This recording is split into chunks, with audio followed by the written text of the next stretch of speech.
हथवा में लिहनी मालिन सिकिया झड़ुइया हो बहार लागना मालिनी आपन फूलवरिया हो बहार लागना मालिनी आपन फूलवरिया हो बहार लागना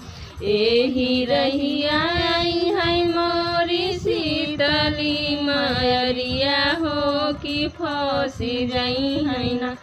उनकर रेशमी चुनरिया हो कि फंसी जाई है ना उनकर रेशमी चुनरिया हो कि फंसी जाई है ना रहिया बहारत मैया फूलवा बिछावई हो कि आई जात्यु न मैया हमारी नगरिया हो कि आई जात्यु न दर्शन खातिर व्याकुल मैया हमारो मनवा हो कि दे तू न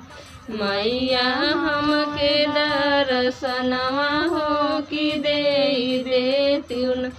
नाही चाही मोरी मैया धन दौलतिया हो कि हमके चाही न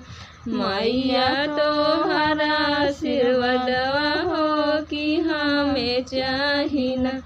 मैया तोहरा आशीर्वादवा हो